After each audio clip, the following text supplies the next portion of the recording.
On vous a préparé une présentation en trois parties. Une partie pour vous expliquer notre vision de la réforme, mais je pense que si vous avez assisté à la présentation de la DGFIP, ça risque d'être une redite, donc il faut pas hésiter dans soit vous les animateurs côté chambre de métier ou les participants à nous dire d'accélérer sur certaines parties. En même temps, ça vous permettra de voir quelle est la vision côté opérateur de cette réforme. On n'est peut-être pas complètement aligné avec ce qu'on vous a dit auparavant, donc ça vous permettra de voir si on tient tous le même discours. C'est vraiment fait en live parce que malheureusement, j'ai pas pu suivre ce qui a été dit auparavant, donc voilà, on va le faire vraiment de manière naturelle. Et puis après, un zoom bien sûr sur ce qu'on peut vous proposer, nous, en tant qu'opérateurs, je dirais de manière générale, ça va être ce que les opérateurs peuvent vous proposer sur le marché. Et puis, en conclusion, on a prévu une partie avec quelques conseils, en tout cas des points importants qu'on souligne toujours auprès de nos clients quand on démarre des projets avec eux, qui nous semblent vraiment indispensables à regarder sur ce type de projet. Donc, notre vision de la réforme. C'est le slide suivant, Alain. Voilà. Alors, le premier message, il est clair, c'est que pour nous, le calendrier, il est vraiment conforté, à savoir que dès septembre 2026, toutes les entreprises auront obligation de recevoir, enfin d'accepter une facture envoyée sous format électronique. Ça, c'est très important. Ça concerne donc tout le monde. Et puis, effectivement, en émission, ceux qui vont ouvrir le bal, c'est les grands comptes et les entreprises de taille intermédiaire au sens de la DGFIP. Et puis, tout le monde devra rejoindre dès septembre 2027 cette réforme. Le calendrier, il a été plusieurs fois challengé lors des derniers mois. On a eu un projet d'amendement qui a été rejeté et on voit que tout est fait pour pouvoir tenir ce calendrier-là. Attention, ce calendrier-là, c'est aussi le calendrier de la mise en place de la transmission des données de transaction de l'entreprise. Euh, en plus de la dématérialisation des factures, ça, c'est un point très important. Cette réforme, c'est pas uniquement dématérialiser des factures, ce serait bien trop simple. C'est aussi ce qu'on appelle le e-reporting, donc être capable de donner des données de transaction sur les factures qui sont faites pour le B2C ou qui sont faites à l'international. Et encore une fois, attention, l'international, ça démarre très très près de nous. Monaco, c'est de l'international. Donc, on peut être concerné par ces sujets-là, même si on se dit, bah, finalement, moi, je suis pas une multinationale. Si tu veux passer, oui. Donc, le e-reporting, c'est quoi? C'est la transmission des données de transaction relatives aux opérations commerciales. C'est à la fois un e-reporting de transaction. Et ça, on va retrouver ça dans cette dichotomie, ou en tout cas cette approche à chaque fois, j'allais dire, qui n'est pas arrêtée, mais vraiment chronologique sur tout ce que vous allez avoir à faire sur la facture. À chaque fois, on va vous demander un état de ce que vous avez fait, donc en termes de transaction. Ça, sur le B2C, le B2B international, les dates de transmission, elles sont vraiment dues, elles sont collées sur votre régime fiscal. Donc ça peut être tous les 10 jours si on est sur un régime fiscal classique. Ça peut être tous les trimestres si on est sur un régime fiscal simplifié.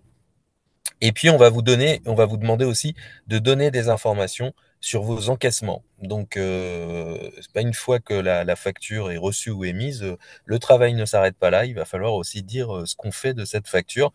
Parce que je vous le rappelle, cette réforme, elle est quand même faite pour savoir où passe la TVA. Donc, ce qui intéresse le gouvernement, c'est de savoir ce qu'on fait de sa TVA. On peut pas passer.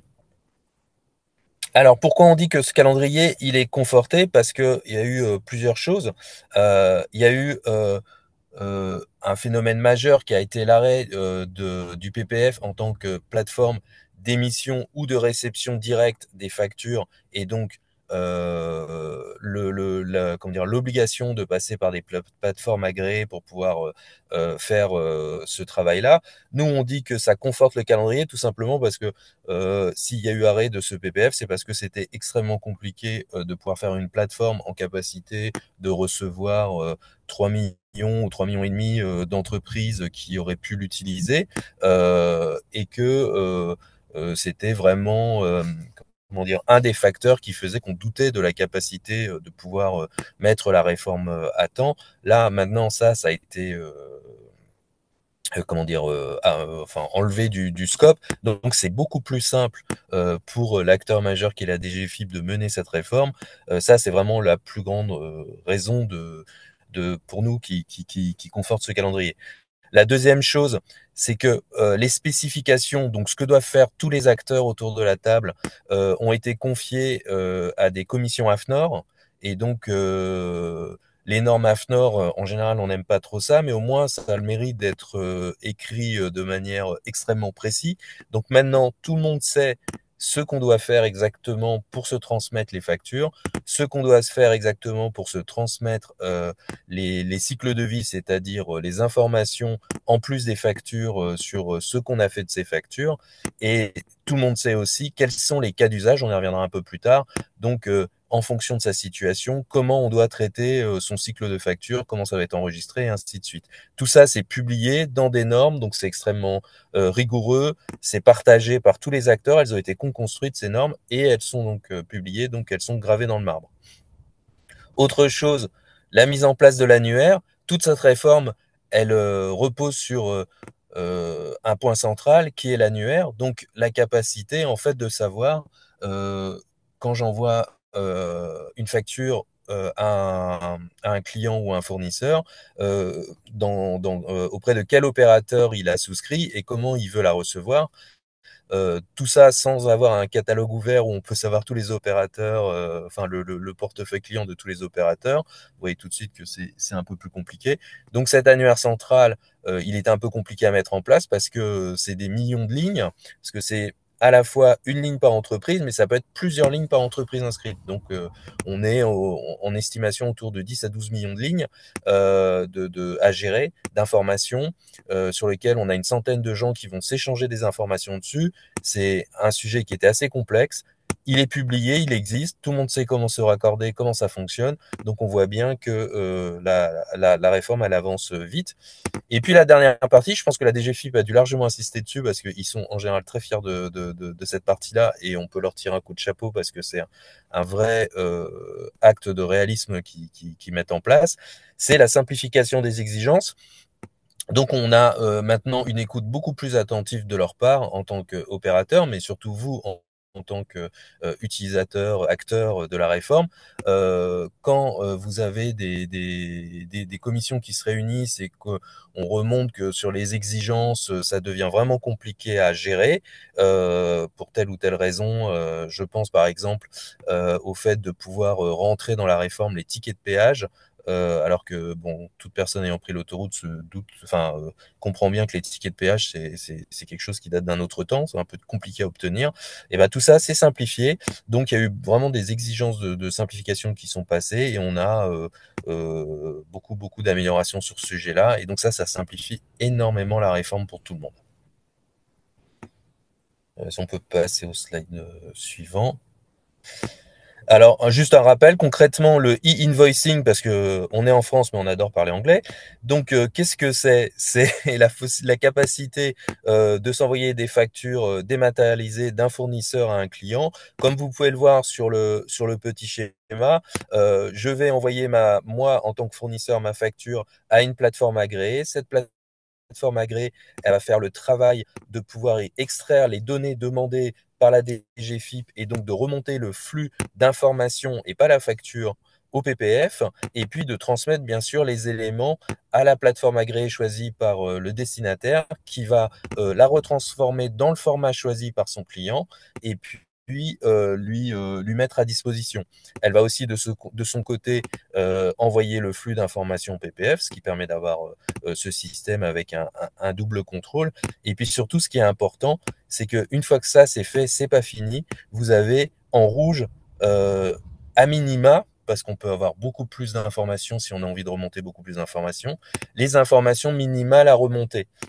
Est-ce que ça a été émis? Est-ce que c'est bien reçu par la plateforme de destination? Est-ce que c'est mis à disposition de la plateforme de destination? Est-ce que c'est pris en charge par le client de la plateforme de destination? Est-ce que c'est approuvé?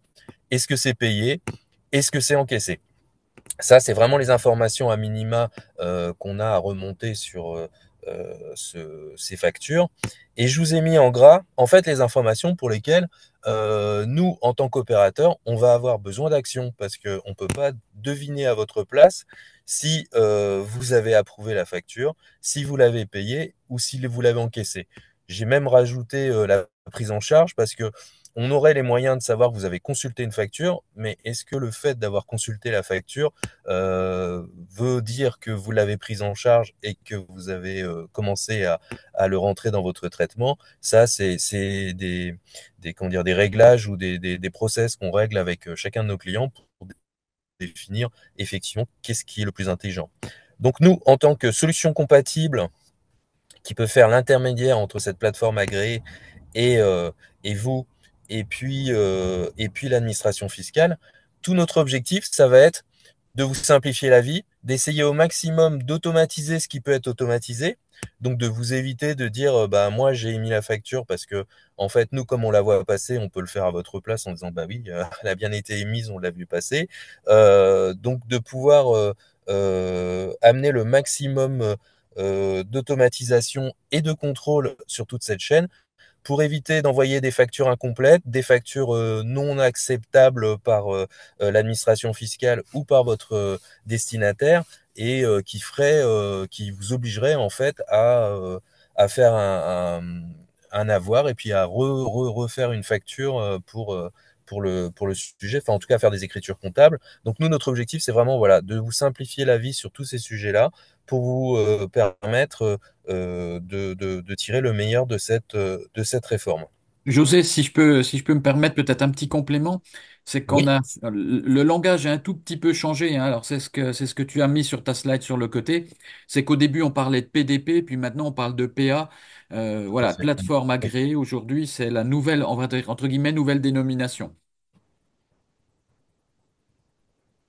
Oui, oui, on a voilà une nouvelle dénomination, hein, plateforme agréée à la place de PDP. Et avant, on parlait d'opérateur de dématérialisation et maintenant on parle de Hmm. solutions compatibles. Donc tout ça, ça a été fait dans une volonté de rendre cette réforme plus compréhensible pour tout le monde. C'est vrai qu'opérateur de dématérialisation, notamment, c'était un peu compliqué de comprendre ce que ça pouvait apporter. Solutions compatibles, on comprend que c'est compatible avec les plateformes agréées qui sont les seules à pouvoir traiter ces informations-là.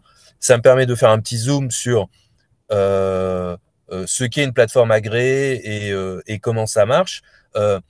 Pour être plateforme agréée, c'est un club qui est pas très fermé puisqu'on a eu 110, 120 entreprises en France qui peuvent être plateforme agréée. Il faut respecter un cahier des charges très très précis. Et donc, en termes de sécurité, donc être capable d'assurer que les données que vous allez confier avec vos factures sur ces plateformes, elles vont pas être comment dire, exposées et que il y a des garanties sur la façon dont elles sont exploitées parce que c'est des données extrêmement précieuses, hein, puisque dedans vous avez des éléments de facturation, vous avez vos données personnelles, donc il faut y faire attention.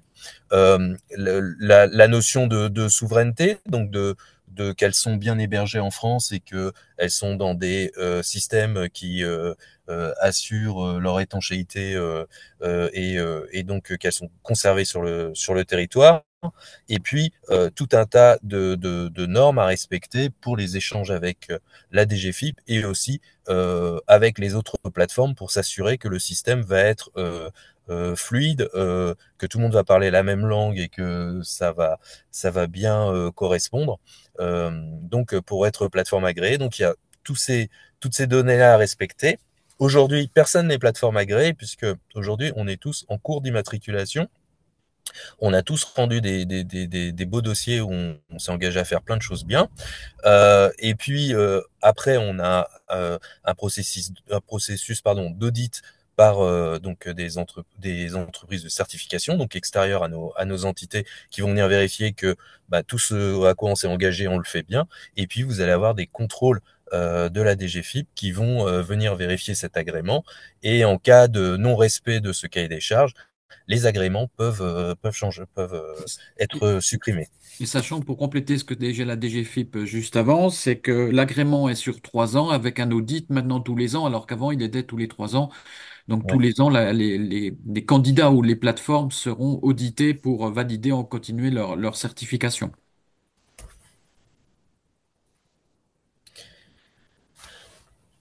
Le e-reporting, on est dans le principe de pouvoir s'appuyer sur le type d'échange de fichiers que vous faites déjà avec l'administration fiscale, enfin vous, ou votre expert comptable, ou les gens qui sont à la comptabilité, qui est le CEDAR, qui est le fichier CEDAR. Et donc ce fichier-là, aujourd'hui, il est envoyé en fonction de votre régime fiscal, donc sur certaines périodes.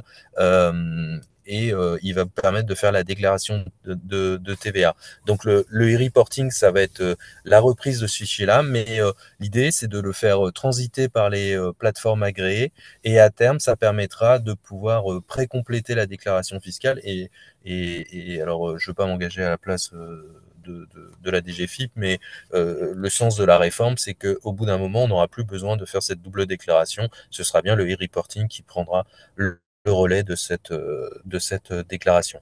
Donc c'est un peu plus difficile à mettre sur un schéma parce que ça va dépendre du calendrier fiscal du type d'information remontée, mais on est grosso modo sur le même type d'organisation.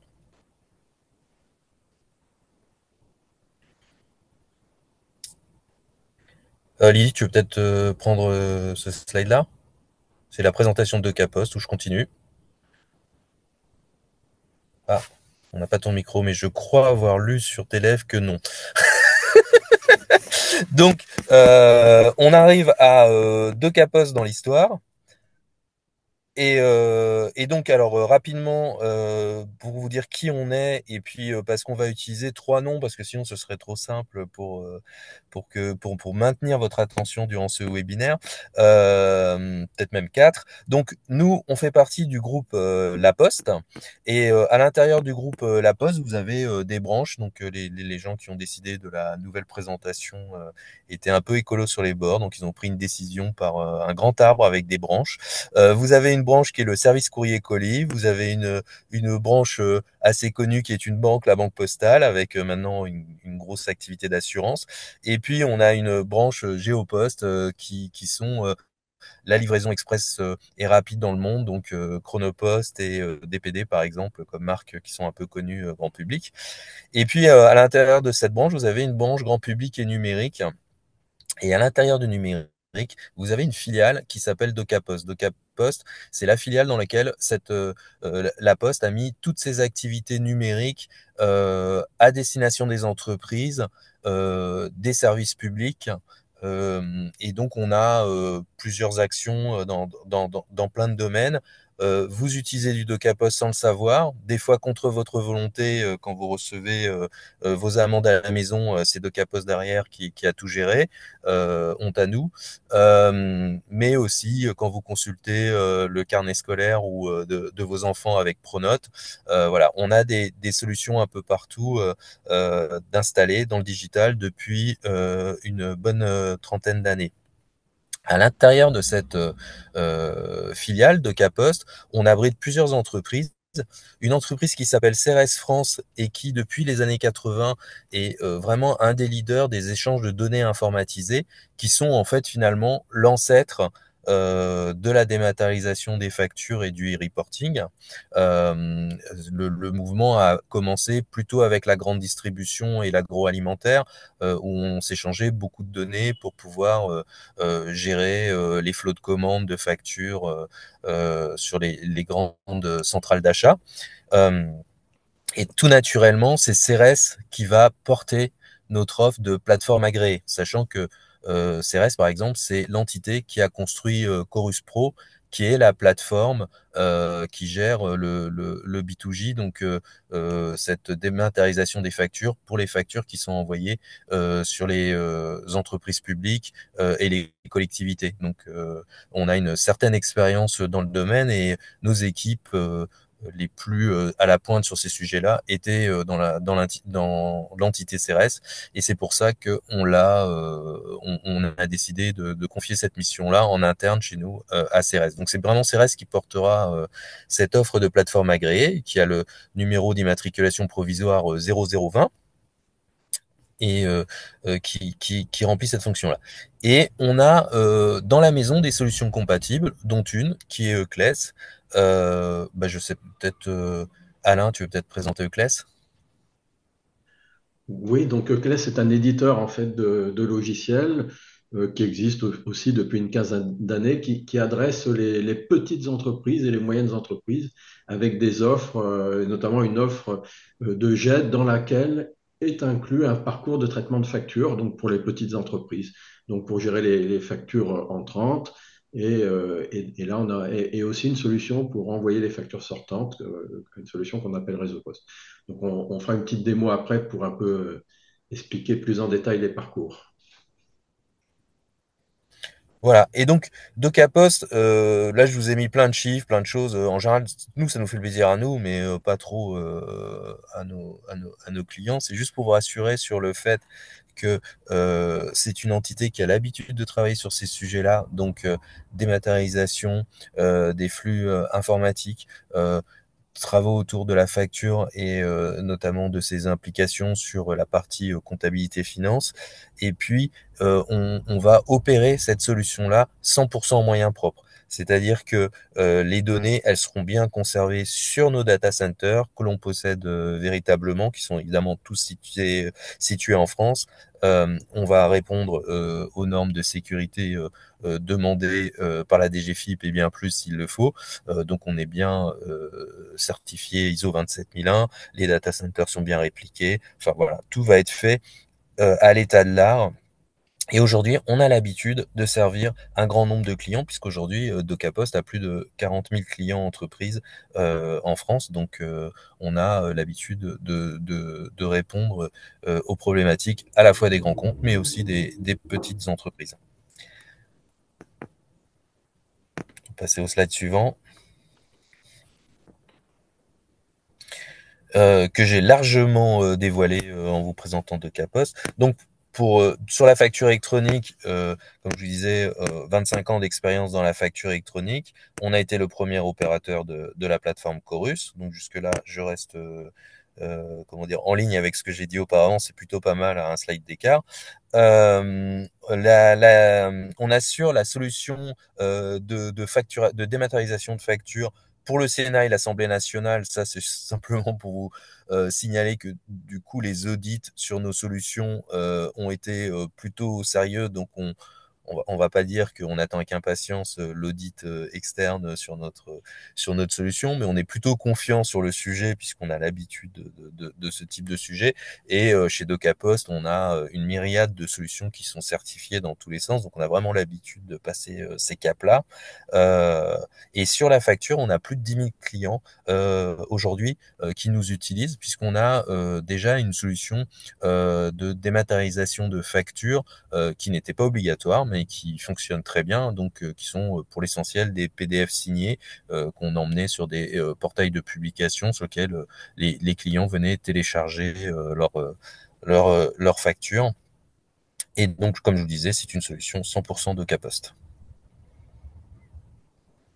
Alors, je vous ai parlé à la fois de plateforme agréée et de solutions compatibles, parce que pour nous, il faut vraiment avoir les deux. Et la plateforme agréée, elle se doit d'être, comment dire, beaucoup plus réglementaire et un peu étanche comment dire, aux offres complémentaires qu'on peut faire, au sens où elle est vraiment garant de plusieurs points majeurs de cette réforme. C'est elle qui va gérer l'inscription et la gestion de l'annuaire, comment on va, l'endroit où on va choisir de recevoir ces factures et l'endroit par lequel on va choisir d'émettre ces factures, sous quelle maille on y reviendra. C'est elle qui va assurer tous les contrôles réglementaires qui sont réclamés par la DGFiP, donc vérifier que toutes les informations nécessaires qui vont permettre d'envoyer le flux d'informations sur la PPF sont bien présents sur les factures et donc de pouvoir les assurer. Elle va assurer bien sûr la réception des factures fournisseurs, la transmission des factures clients, la transmission et la réception des cycles de vie des factures, et je ne l'ai pas rajouté, mais là-dessus, évidemment, refaire des contrôles réglementaires pour vérifier qu'ils soient cohérents. Par exemple, ne pas annoncer qu'on a encaissé une facture qu'on n'a pas vu passer. Euh, et puis, elle va assurer la transmission du e-reporting. Tout ça, c'est formidable, c'est déjà beaucoup. Mais en fait, ça suffit pas.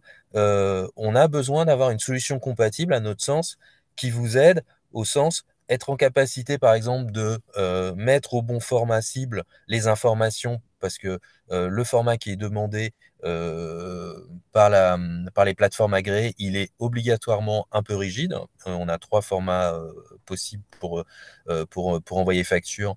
Et comment dire, cette mise sur ces formats-là, c'est un vrai travail et c'est une vraie offre supplémentaire de pouvoir vous proposer de vous aider à la construire et notamment de pouvoir aller chercher des informations que vous n'avez pas forcément sur la facture, mais que vous avez dans d'autres référentiels dans votre entreprise qui vont vous permettre donc de répondre à tous ces contrôles réglementaires et de pouvoir envoyer les informations attendues, de pouvoir vous proposer de rajouter des contrôles métiers et de mettre en place des processus métiers. Et c'est là où la réforme de obligation se transforme un peu en opportunité, parce que ça va être aussi la possibilité de pouvoir mettre en place des process chez vous complètement automatisés ou semi-automatisés. Et ça, Alain, je pense, va revenir dessus dans sa démonstration.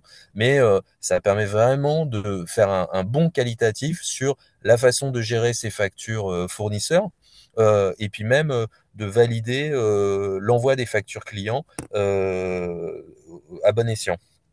On va vous aider évidemment à créer le lisible de la facture qui risque d'être encore très utilisé chez vos destinataires pour voir exactement à quoi ressemble une facture. Parce qu'aujourd'hui, une facture, finalement, c'est plus un PDF, hein, c'est les informations qui sont portées sur le PDF et bien plus. Mais on sait bien que les métiers en face, les, les gens normaux, eux, vont lire le lisible, donc il y a un vrai travail dessus. Vous proposez de la précomptabilisation, ça c'est des vrais gains en termes de productivité. Et puis, vous amenez des services supplémentaires, notamment l'archivage à vocation probatoire, c'est-à-dire la possibilité de ressortir ces pièces en cas de litige avec la même force sur le numérique que sur l'écrit, parce qu'on s'est donné les moyens de conserver toutes ces données dans un système qui permet de valider auprès du juge à la fois l'intégrité, la pérennité, la conservation du document, donc le fait que la pièce présentée ne peut pas être remise en question. Tout ça, bien sûr, il faut vous apporter de la confidentialité, de la sécurité, de la pérennité et de la scalabilité, plein de mots qu'on adore en informatique. En gros, il faut être capable de vérifier qu'on ne voit pas que vos données sont conservées correctement au bon endroit et qu'il n'y a pas de risque de sécurité dessus, qu'elles seront conservées à long terme et que on est capable de vous garantir que pendant toute la durée du contrat, voire plus dans le cas de l'archivage, quand vous aurez besoin de ressortir vos pièces, on aura cette capacité à le faire. Et puis, évidemment, que le système fonctionne, y compris si on a une myriade de clients qui commencent à utiliser le système. Voilà, donc je vais prendre la main de mon côté donc pour vous présenter un peu faire la démo en fait de la solution Euclès qui s'appelle iDoc Pro. Donc iDoc Pro à la base c'est une GED classique dans laquelle vous stockez tous vos documents importants de votre entreprise et qui peuvent être ensuite partagés de façon simple en interne à l'entreprise et en externe aussi. Voilà, on ne va pas rentrer dans le détail de cette partie-là. La partie qui nous concerne aujourd'hui, c'est bien sûr certains des documents les plus importants de l'entreprise sont les factures. Donc, autour de cette facture, on a mis en place, nous, un traitement un traitement des factures avec ce qu'on appelle le parcours simple de traitement des factures, de manière à ce que la comptable ou la personne en charge du traitement des factures dans votre entreprise puisse les traiter par quelques étapes de façon simple et donc maintenant de façon reliée maintenant, à partir de septembre 2026, de façon reliée à la plateforme agréée qui permettra de recevoir les factures fournisseurs électroniques et qui permettra et d'émettre dans l'autre sens vos factures clients et de gérer le e-reporting.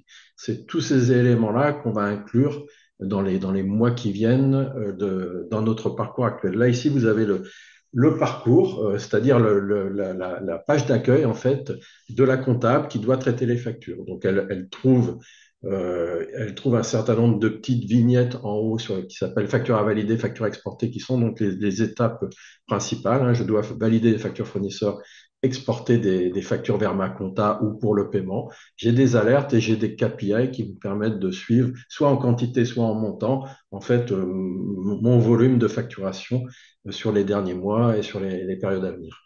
Donc, je vais rentrer directement dans la démonstration et ensuite, je vous montrerai les évolutions qui sont à venir justement pour compléter l'intégration avec la plateforme intégrée.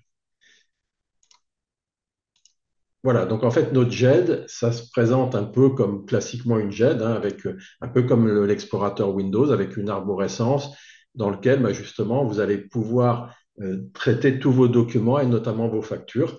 Par exemple, si je reçois une nouvelle facture ici, hop, on va en prendre une, par exemple celle-ci, là.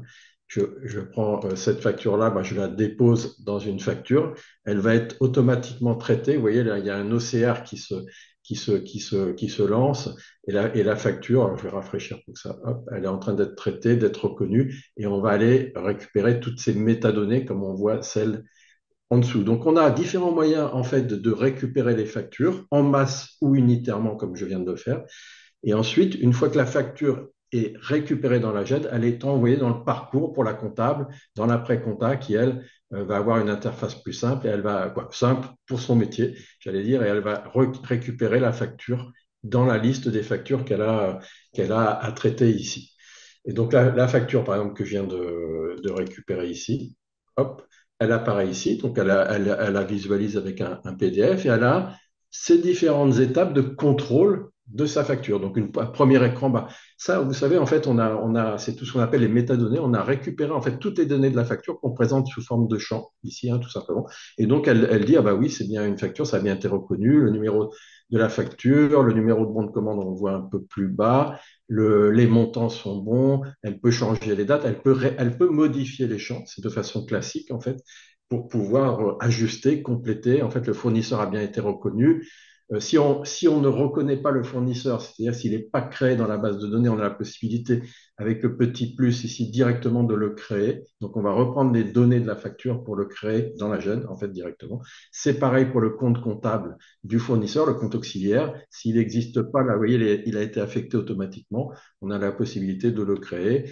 Les montants, bien sûr, sont bien repris. Les dates, on peut avoir des champs personnalisés pour compléter. Ça, c'est à la liberté de chaque client de créer les champs qu'il veut pour mieux suivre en fait ses factures et ses documents liés au sein de notre application. Une fois que les champs principaux sont contrôlés, donc là on rejoint un peu ce que disait José, et il faudra bien, on aura bien sûr, on va compléter les contrôles pour s'assurer que la facture est bien conforme à la réforme et notamment au format FactureX par exemple ou à d'autres formats. Donc ici on va passer à l'étape suivante. Là c'est l'étape de dire ah ben j'ai rapproché cette facture à un bon de commande. Donc, ça va, voilà, on vous permet de faire ces liens, de ce rapprochement entre une facture et des documents liés, bon de commande ou bon de livraison. Et donc, cet écran-là, on va vous dire, bon, c'est bon ou c'est pas bon, et on va pouvoir aller voir le détail. Je ne vais pas rentrer dans tout le détail, mais on va pouvoir dire, cette facture-là, elle correspond au bon de commande qui allait bien avec cette facture, et les montants sont égaux. Donc, j'ai le même numéro de facture, le même numéro de bon de commande, pardon, sur mes documents et j'ai les montants hors taxe TVA TTC qui sont identiques. Donc, on met le petit tag validé et on peut passer au contrôle suivant. Et le contrôle suivant, en fait, c'est la partie un peu pré-comptabilité, la partie qui vont nous assurer que la génération d'écriture comptable qui va se faire ensuite par rapport à cette facture va être bonne. Donc là, on récupère, en fait, vous voyez, c'est tout préalimenté parce qu'on a récupéré du fournisseur qui est rappelé au-dessus, ses paramètres, et lui, en gros, il va utiliser ce compte fournisseur-là, ce mode de règlement-là, et on préaffecte, pareil, les lignes de la facture que l'on retrouve ici sur des comptes de charges qu'on a aussi pré-renseignés au niveau du fournisseur selon ses habitudes de réception de factures fournisseurs. Pareil pour la TVA, elle est pré-renseignée, donc on peut prévisualiser l'écriture comptable. S'il y a des erreurs, ça apparaît en rouge au niveau des montants. Des fois, des erreurs, entre guillemets, n'en sont pas. Hein, c'est simplement des cas d'usage particuliers. Et donc là, on informe également. Et s'il y a besoin de modifier, tout est modifiable en fait, hein, au niveau des comptes, au niveau des codes. On peut rajouter, s'il y a plusieurs lignes, on peut rajouter une ligne de TVA ou une ligne hors taxe pour peaufiner. Et au final, on valide notre facture et elle passe à l'étape suivante. En fait, l'étape suivante dans notre... Alors là, je pourrais passer à la facture suivante pour la traiter. Hein. On enchaîne les factures à traiter, évidemment. Et sinon, l'étape suivante de la facture que je viens de traiter, c'est qu'elle est passée par ici, voilà, c'est celle-ci, elle est passée là, et donc là, je peux, c'est peut-être pas celle-là, mais peu importe, je peux ensuite ici sélectionner une ou plusieurs factures ici, les prévisualiser avant de les envoyer dans ma comptabilité. Donc, on fait des ponts, en fait, on envoie des fichiers vers les comptabilités Sage, EBP, par exemple, de manière à ce que ce soit pareil pour le comptable dans la compta, cette fois-ci, puisse récupérer directement les écritures. Donc là, il peut à nouveau, éventuellement, si ce n'est pas la même personne, les prévisualiser, une ou plusieurs. Il peut, avec les petits boutons ici même, retourner en modification dans l'interface pour dire, ah ben non, j'ajuste les montants ou j'ajuste la ventilation comptable. Donc tout ça est faisable d'ici. Et puis quand il a terminé, il fait l'export en fait de son fichier, par exemple FEC, et on choisit soit un format standard, qui est ce qu'on appelle le format FEC, ou même un format qui serait particulier à un logiciel comptable qu'on aura sur votre configuration de JET qu'on aura rajouté ici et qui vous permettra d'envoyer toutes les écritures des factures vers la comptabilité. Donc là, on exporte et ça part, ça génère le fichier qui va être ensuite automatiquement envoyé à la compta. Donc voilà, ça c'est un peu le parcours tel qu'il existe actuellement.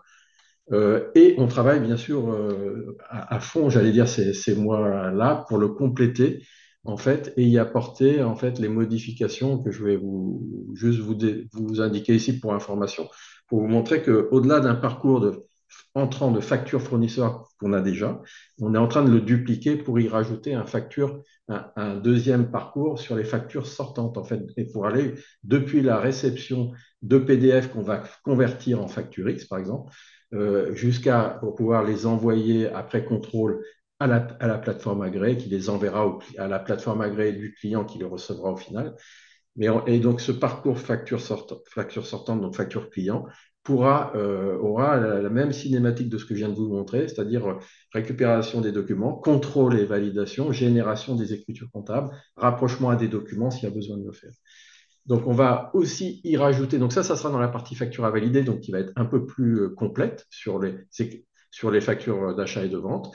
Le e-reporting sera inclus, donc ce dont parlait José juste avant, je vais vous montrer un écran après, mais vous pourrez ici déposer tous les éléments qui vont être ensuite envoyés via la plateforme agréée à la DGFiP à l'administration pour vos déclarations de transactions avec les particuliers ou à l'international.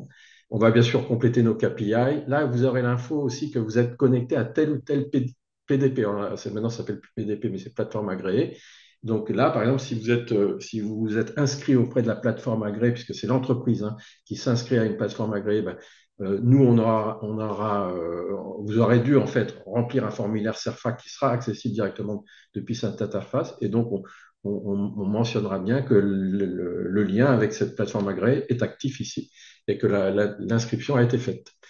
Vous pourrez aussi, bon là on met des petits outils et puis des informations en haut. Là, vous avez le traitement de facture fournisseur que je viens de vous montrer qui va être amélioré. Dans l'interface, je suis passé vite, mais on n'a pas complètement tous les statuts qui apparaissent dans les colonnes. Donc, on va vraiment, comme le disait José, tenir compte des statuts qui sont obligatoires. Ça a été déposé dans la première plateforme, euh, envoyé à la plateforme du client final, qui lui-même l'a mis à disposition, ce qu'on appelle de la GED, de la solution compatible. Et après, oui, ce que je ne vous ai pas dit, c'est que dans le traitement des factures, dans notre GED, on peut aussi utiliser des workflows de validation, soit pour valider une facture, soit pour valider la mise au paiement. Et ça, c'est pareil, c'est des statuts qui vont aussi pouvoir apparaître ici. Et pour certains, qu'on pourra envoyer, partager avec les plateformes agréées, comme valider partiellement, en cours d'approbation, des choses comme ça. En fait. Un certain nombre de menus qui vont aussi être ici, justement, notamment démarrer en workflow s'il y en a besoin. Le deuxième parcours facture client qu'on est en train de travailler, qui va se rajouter. Là, vous voyez, là, ce qui est un peu différent, c'est les statuts sont différents, puisqu'on est dans l'autre sens. Hein. C'est moi, en tant qu'entreprise, je veux facturer mes clients. Donc, je reçois en gros on va continuer probablement à recevoir des PDF qu'on va devoir convertir en FactureX, ou au format pivot de tel ou tel PA. Et ces éléments, quand on va cliquer sur transmettre au PDP, bon, on va changer de nom, hein, ça va transmettre à la plateforme agréée. Donc, tous les éléments qui sont prêts vont pouvoir être transmettre à la plateforme agréée qui transmettra au client final à la bonne adresse électronique qui va bien, qu'on aura checké auparavant.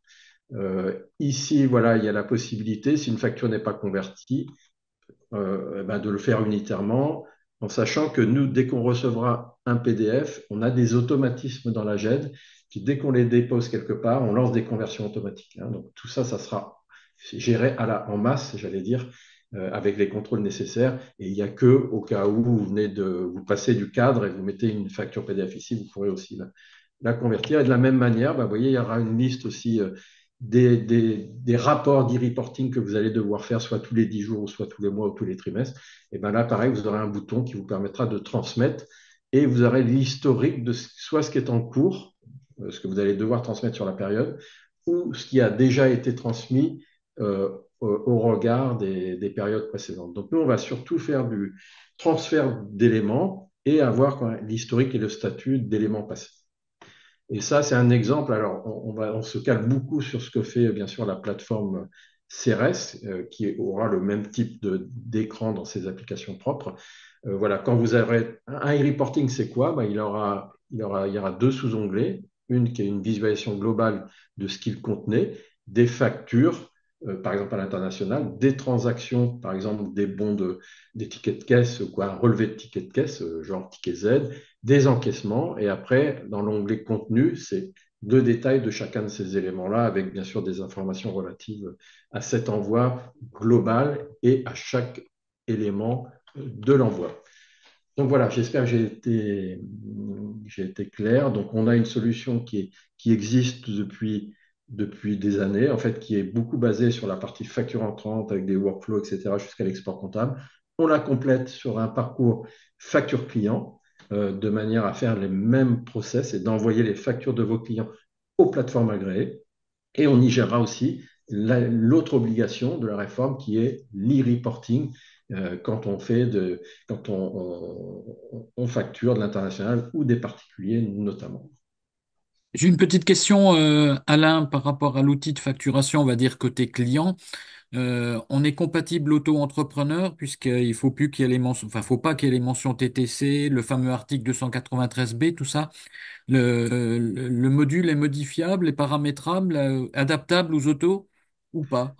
Ouais, je dirais, alors, je n'ai pas la réponse très précise, peut-être il faudra que je me renseigne plus clairement, mais en fait, nous, nos factures, vous me dites qu'il n'y a pas besoin du RTC, c'est du TTC, il n'y a que le hors-taxe sur la facture, c'est ça? Ouais, ouais, il n'y a pas de TVA, il n'y a pas de TTC et on a l'article 293B comme quoi on est Oui, nos voilà. assujettis, En etc. fait, si la facture, il y a la mention qui va bien, donc elle figurera sur la facture, qui justifiera le fait qu'il y a un Hein. déséquilibre potentiel dans la facture, on n'a que du hors-taxe, TTC et TVA n'étant pas alimentés. Nous, on va laisser passer, en fait, hein, il n'y a pas de problème. On gère ce qu'on appelle ces notions de TVA spécifiques, que ce soit de l'autoliquidation ou ce cas-là, potentiellement. Et donc, ça passe à la validation, ça passe en compta et ça sera envoyé à la PA qui elle-même refera les contrôles supplémentaires en reconnaissant, parce que ça sera mentionné sur la facture, c'est une facture avec telle mention que vous venez de citer, et donc qui a des particularités, et donc qui peut passer avec simplement du hors-taxe. Ok.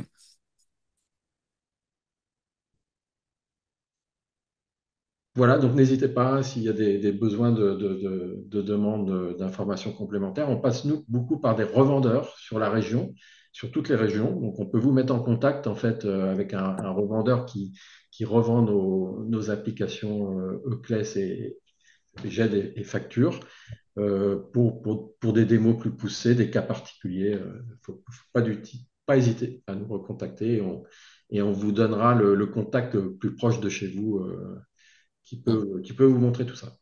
Et donc après, on rebascule directement dans la plateforme. Ah bah, tout ce qui est la plateforme, elle est complètement imbriquée hein, Ouais. à nos Ça écrans. transite par la plateforme. Vous m'entendez? Parce que là, j'ai basculé sur mon téléphone. Oui, on t'entend, José. Ouais. Oui, ça transite par la plateforme. Alors après, il y a une partie visible de la plateforme qui sont les interfaces et une partie back. Je suis désolé, je parle comme les développeurs qui traitent les flux. Donc à 100%, ça transite par le back de la plateforme. Donc à chaque fois pour pouvoir rentrer dans le système et assurer tous les contrôles qui sont assurés par notre plateforme. Et après, en fonction des besoins que vont avoir nos clients et de l'usage, il y a des fonctionnalités qui pourront effectivement être consultables directement sur la plateforme. Je vous donne un exemple simple. Je vous parlais de l'annuaire et donc de s'inscrire à l'annuaire. Très logiquement, on va pas s'inscrire tous les jours à l'annuaire. On va choisir une solution et puis on va s'inscrire et puis peut-être que dans 3 ou 4 ans, on choisira de passer par une autre solution où on voudra modifier quelque chose.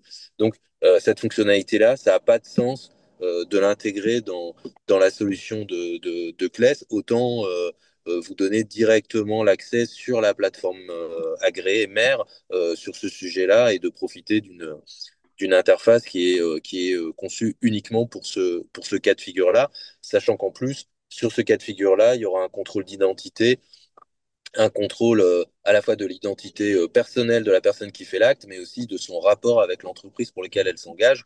Donc, tout un tas d'intégration à faire nous, on pourra faire une interface facile à utiliser sur la plateforme agréée.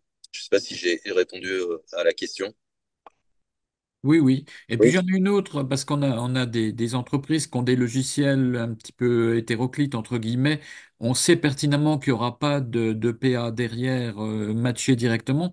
Est-ce qu'ils pourront passer sur CRS?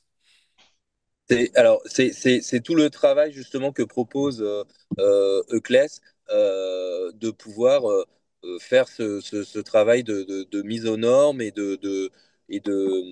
comment dire, de mise en compatibilité pardon, avec la plateforme Mercedes. Donc, oui, on sera en capacité de les traiter via la solution Euclès. Euh, voilà. Euh, À titre d'exemple, pour compléter, on travaille, nous, par exemple, avec un éditeur qui propose des solutions pour des viticulteurs, qui sont souvent des petites entreprises qui travaillent avec des coopératives. Et ben en fait, alors on travaille déjà avec eux, hein, mais la partie facture électronique va être gérée via notre GED, en fait. Lui, il va nous envoyer les factures sortantes qui facturent, le viticulteur facture ses clientes, ses clients en PDF, on va les convertir et on va les envoyer à la plateforme et on assurera le suivi dans les écrans que je vous ai montrés.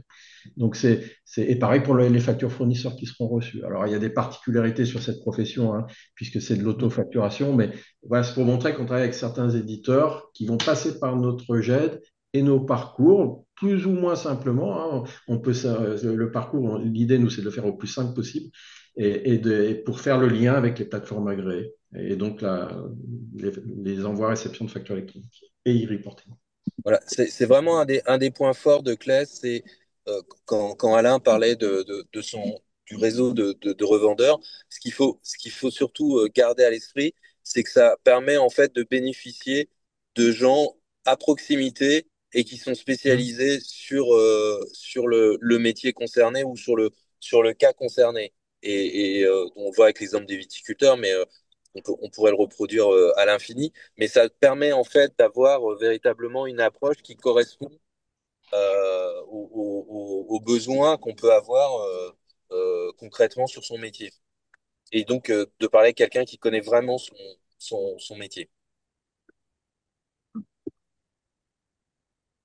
Alors j'ai encore une autre question parce que ça on l'a eu via la DGFiP ce matin, mais évidemment eux ils répondent pas et ça va se comprendre. Quid des coûts, que ce soit PA, logiciel, etc. Parce que ça c'est une grosse question qu'on a au niveau de nos entreprises. Ça sera du forfait, c'est à la facture, c'est au volume de facture. Est-ce que ça c'est des choses qui sont déjà actées de votre côté? Oui, alors nous, concernant Eclès, c'est acté. Justement, là, si vous voulez des précisions, il faut vraiment prendre contact avec certains de nos revendeurs locaux qui ont eu les informations. En tout cas, nous, clairement, ben, on a un tarif qui est où généralement, c'est des tarifs mensualisés. Et surtout pour tout ce qui est la consommation en fait des flux, on va dire des échanges de fichiers, de factures et des e-reporting, en fait, c'est inclus dedans. On a une forfait, si vous voulez, dans le prix, c'est inclus jusqu'à un certain nombre de volumes qui est 1000 factures par mois. Vous voyez, c'est assez énorme. Donc, en fait, tout ça a été mis sur la table. Donc, après, il faut juste prendre l'offre qui vous va bien. Et donc, ce qu'on a, nous, rajouté, il y a une partie pré-comptabilité, alors qui est inclus généralement. Alors, dans les nouvelles offres, si vous êtes nouveau client, pour les anciens clients, c'est inclus. Pour les nouveaux clients, il y a un petit forfait. Et la partie consommable, donc tous les flux, c'est gratuit, c'est inclus jusqu'à ce volume de 1000 factures. Bien sûr, si on dépasse, mais ce qui est rare pour les petites entreprises, ou alors c'est des activités très particulières, ben là, c'est en effet au document au-delà des 1000 factures. Voilà. Mais pour plus de détails, il faut vraiment se rapprocher avec le revendeur local. Et là, on peut vous donner les adresses et les contacts. Mais en tout cas, je parle sous le couvert des collègues qui suivent le webinaire. On est partant pour avoir cette liste. Je vous ai fait un mail à l'instant hein, D'accord. Ok. pour faire la demande, voilà, puis qu'on voit un petit peu, Ouais. nous, on regarde de notre côté par rapport à nos entreprises qui sont en ligne aussi, qui nous écoutent, comment derrière on peut étudier tout ça. Voilà, et je voulais revenir sur le cas d'usage de l'auto-facturation, de l'auto-entrepreneur, pardon. En fait, quand je vous disais que les normes étaient spécifiées, les cas d'usage, ils sont encore tous en cours de relecture par les différents acteurs de la réforme. Et en fait, on a ce premier travail de simplification qui est tombé. On espère pouvoir continuer à l'améliorer et donc effectivement répondre. Il y a des problématiques comment dire, qui sont encore en cours d'adressage. Donc, on va avoir un nouveau volet de spécifications qui vont être figées au mois d'octobre et qui nous permettra voilà, de répondre à des questions du type je ne suis pas assujetti à la TVA, donc je ne dois pas la faire figurer sur ma facture, mais en même temps, pardon, je suis exempt de TVA, mais je suis assujetti à la TVA, qui est le cas présent. Donc, je la fais pas figurer parce que j'en suis exempt, mais comme je suis assujetti, je dois la déclarer quand même. Donc, ça devient compliqué. Voilà.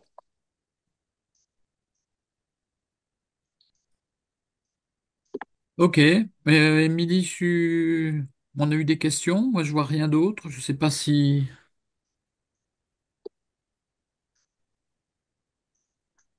on t'entend pas. Pardon, Merci, évidemment. Émilie. Justement, je disais, on vient d'avoir une question qui est arrivée.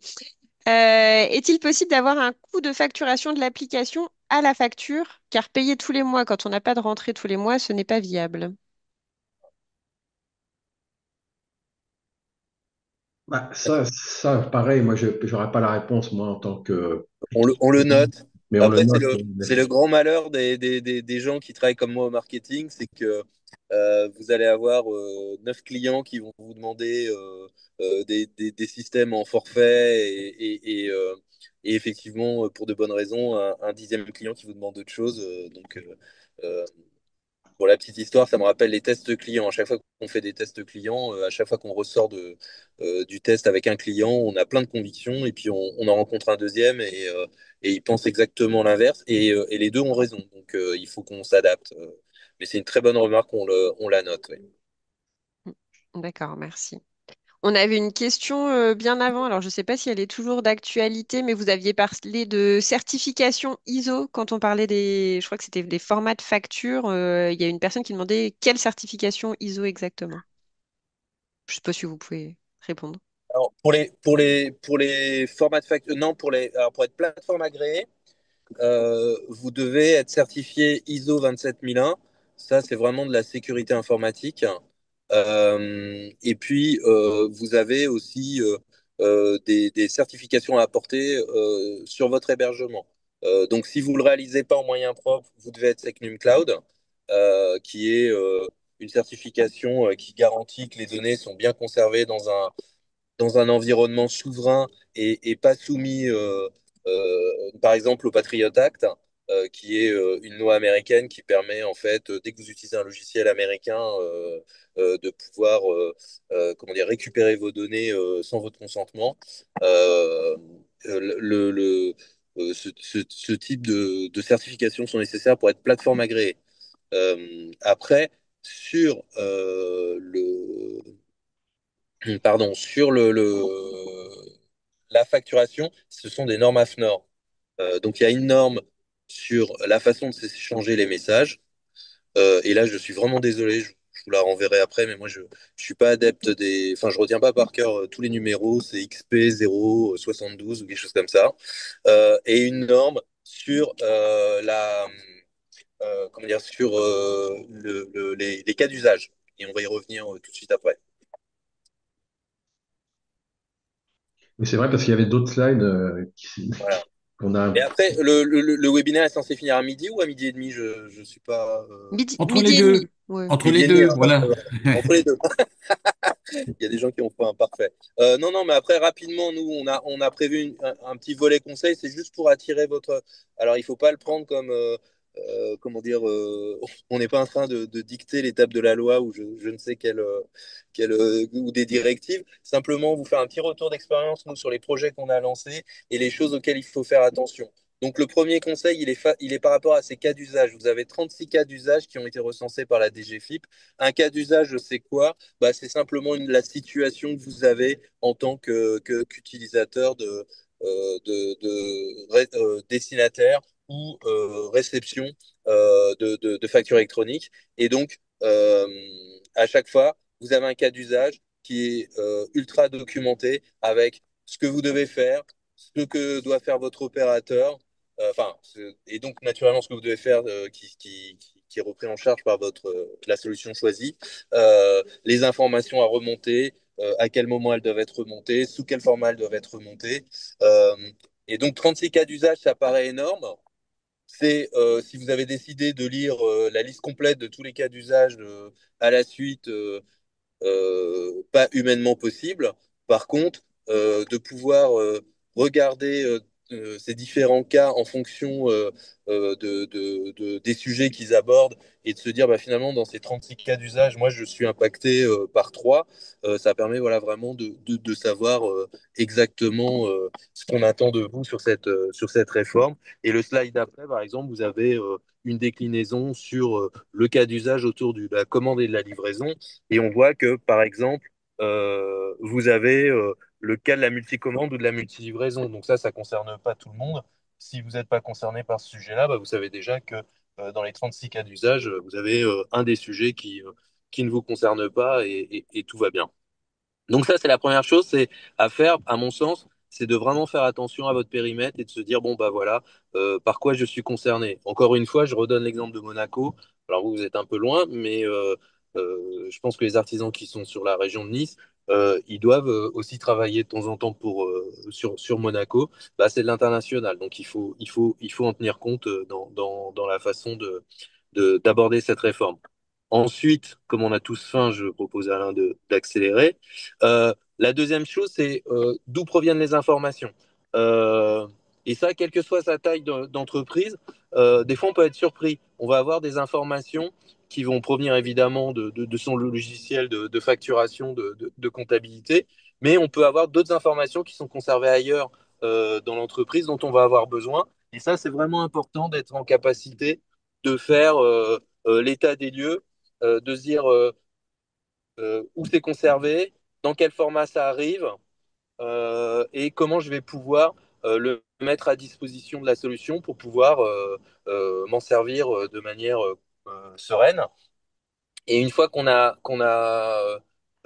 fait ça, il faut s'intéresser à la qualité des données. Donc, comme vous le voyez à l'écran, on va avoir plusieurs informations qui deviennent impératives.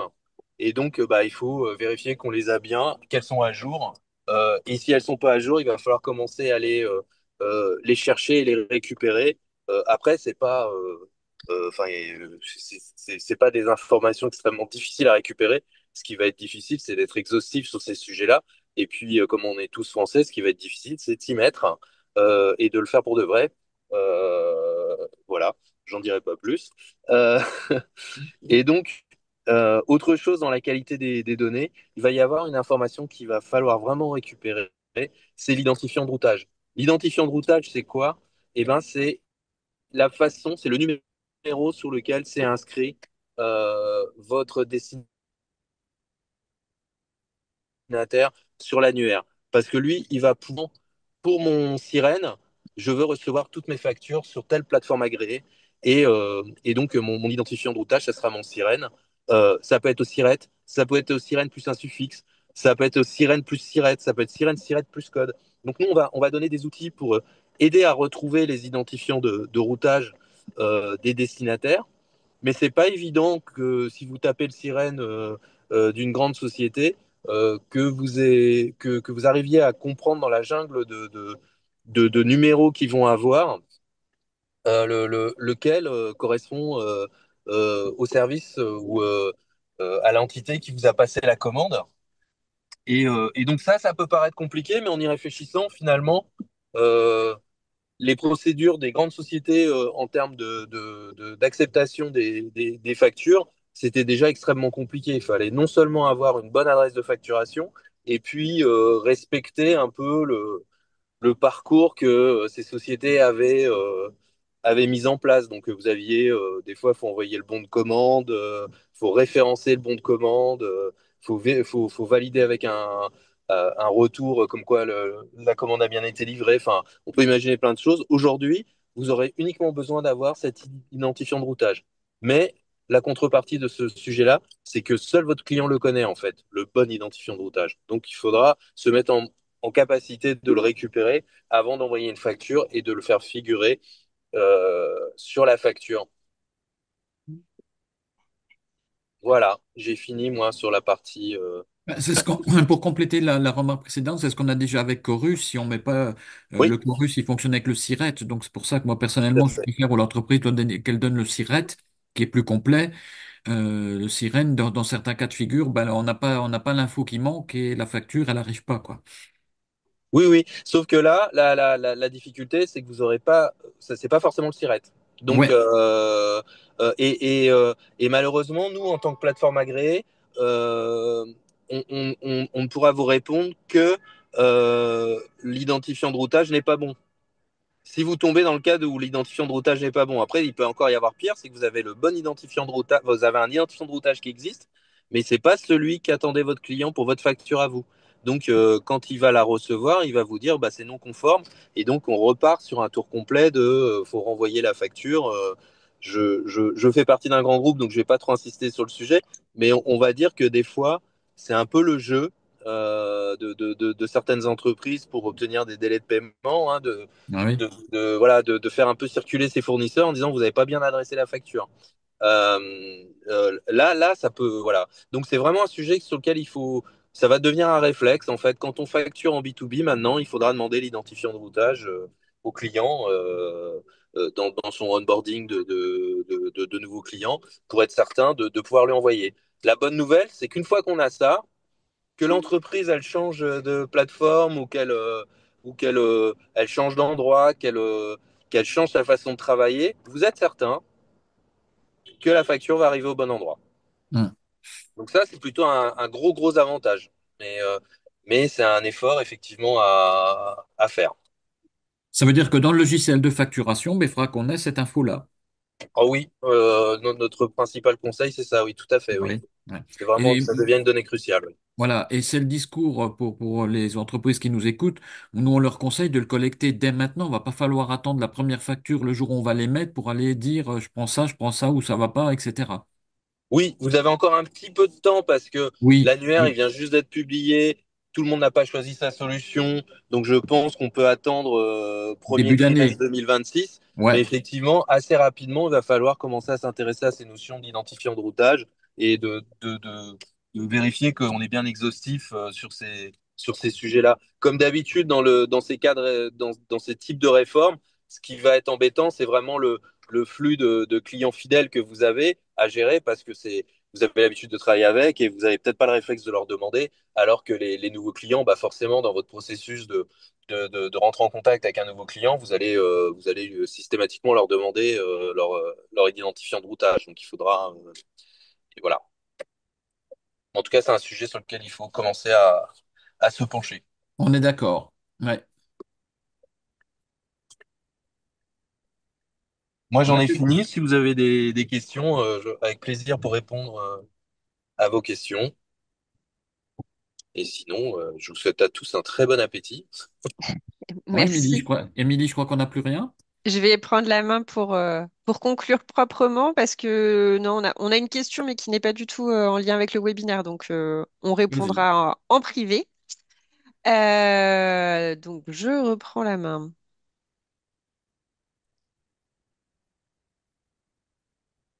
Voilà. Juste pour conclure et vous reparler un petit peu de la chambre de métier et de l'artisanat. Euh, Excusez-moi, je perds toutes mes fenêtres. Je vais vous proposer un petit sondage si vous souhaitez être contacté par rapport à un sujet lié au numérique ou un autre sujet par la Chambre de métier et de l'artisanat. Typiquement, j'ai plus le nom de la personne qui avait posé une question sur les sirènes, sirettes, mais voilà, n'hésitez pas à demander à être contacté, du coup, c'est l'occasion. Voilà ce que sur le numérique, on peut vous proposer. On a des diagnostics par rapport à toutes vos pratiques. On regarde ce que vous avez mis en place pour votre gestion, notamment, mais aussi pour la communication.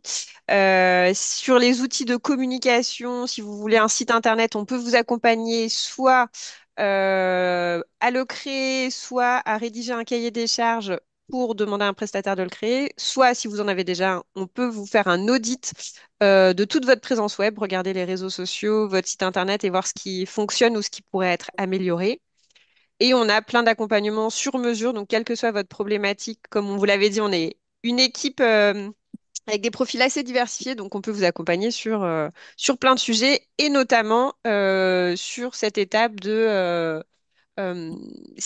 d'amélioration peut-être de vos outils de gestion parce que la réforme de la facturation électronique, c'est aussi l'occasion de s'équiper avec des outils corrects et en profiter pour optimiser un maximum toute cette charge qui est la gestion de votre entreprise.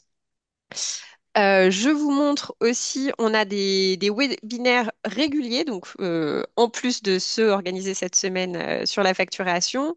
Les troisièmes jeudis de chaque mois, on a un partenariat avec Google qui nous anime un webinaire. Alors, j'ai pas noté le sujet du prochain. Si Pascal, tu l'as sous les yeux, ça peut Non, être intéressant. Non, bon bah voilà. je vais être honnête. De mémoire, je crois que le prochain, c'est sur l'intelligence artificielle. Comment s'appelle leur outil? Je l'ai plus en tête. Gemini. Gemini, Gemini. ouais. Ouais. Voilà, Gemini, merci.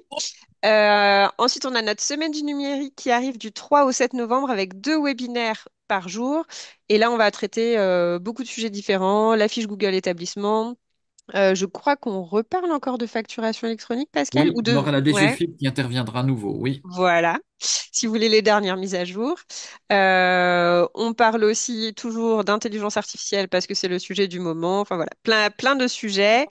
et notamment intelligence artificielle. On a aussi notre journée IA Day Pro le 10 octobre à Besançon, où, pareil, vous pourrez retrouver le programme complet, mais on fait intervenir encore la Poste, je crois, Oui, l'après-midi sur des ateliers.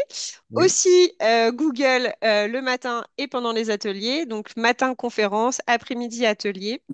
Tous ces webinaires, cette journée IA, c'est gratuit. Donc profitez-en pour prendre un maximum d'informations pour que votre entreprise en bénéficie et que vous gagnez un maximum d'efficacité, on va dire, sur tout ce qui est lié au numérique.